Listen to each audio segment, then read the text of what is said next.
So, what did you guys think of this exciting story where the monsters were really fierce?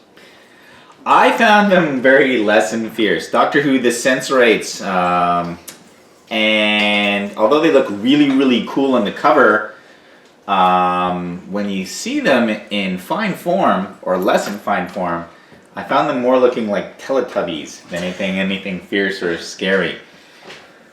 And some of the costume efforts left a lot to be desired. Agreed. Yeah. They need to have a shave.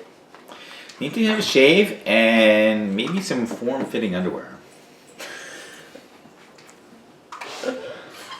Excellent point. The ball's in your court. Sorry. What did you guys think of the plot? I thought the plot was really neat. It really seemed like we were watching one of those new, I don't know, any type of modern great storylines. And I was really impressed. There was some efforts like the Eloy and the Morlocks type thing with that's maybe been overdone, but the end. But certainly the first part was really interesting, and there's a lot of plays, a lot of things, a lot of innuendos to play with. The ideas of society, and can you tell the elites from the regular peons are working stuff for. I don't want to spoil too much of it, but good. A lot of people say that part 1 is good and then it just falls to bits afterwards. Part 1 is excellent. I agree. And it gets a little subpar after that. Wholeheartedly agree with that statement. Yeah. And there was parts to it that was obvious. We had the concept where one of the characters had left the show on a vacation and they cover up for her and they don't do well. I thought the fact that they low budgeted type thing where they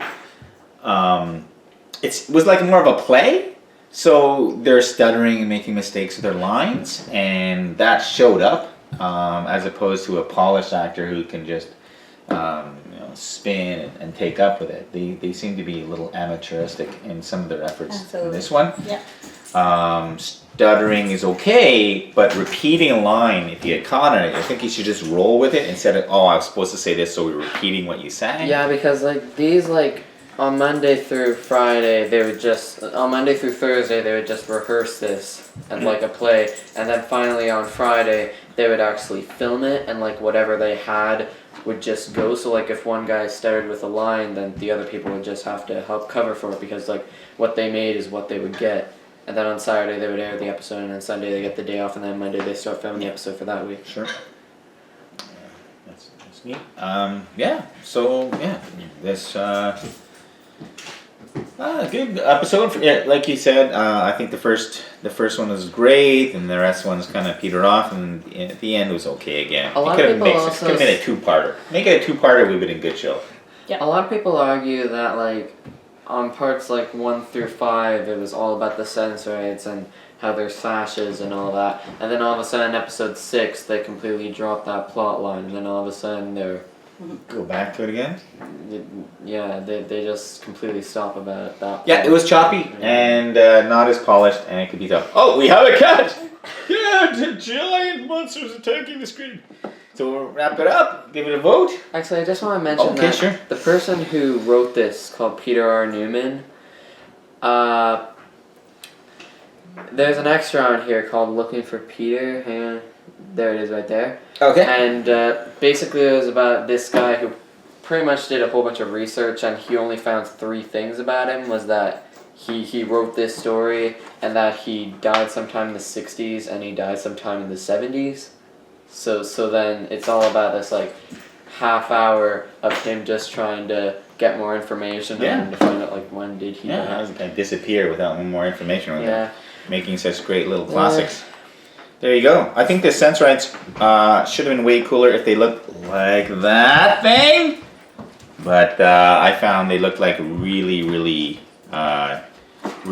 more cheesy than this thing even looks. Yeah, agreed. I feel like it was a really forgettable sort of bad costume story. design. outside of the first episode, I guess. You'd Yeah, a say, little of bit the story. overacting too. Some of the guys, you can see these like, you know, we're used to It performing kind of plays. dragged on, and so it wasn't my favorite by far. But I'm glad we Cool. got another one. First under one our very belt. unique. First, you know, unique, and certainly for its time. Yeah, I think a this lot of is shows also- after it follow that. This is also the first story to describe what Gallifrey was like, with the leaves being bright silver. Interesting. Yes, the description of Gallifrey also very, very key. That's another one to keep in your little vignettes and keep that Yeah. going. Okay, talking about So- voting.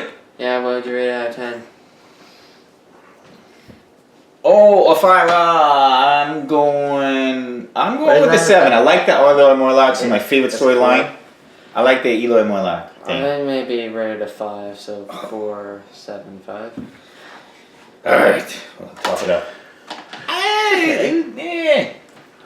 Choppy, but Wait till we get to the Celestial Twinmaker. You Okay. guys are going to be rating it 1s, and I'm going to be rating it 10. cool. Let's wrap it up so these guys can go on. I'm gonna keep them short Okay. on these interwebs. Bye, interwebs! Be well, Luvians. So the next story they're watching is our third historical? Yeah, the third historical, The Reign of Terror. And I just want to let you guys know that in part 4, this isn't a spoiler, but in part 4 something really strange is going to happen. Okay. It's going to stay there for part 5, and then it's going to heal back in part 6. But I'm not going to explain why that happened until we get to this vlog. You'll have Okay. to watch it for yourselves. See ya. Bye.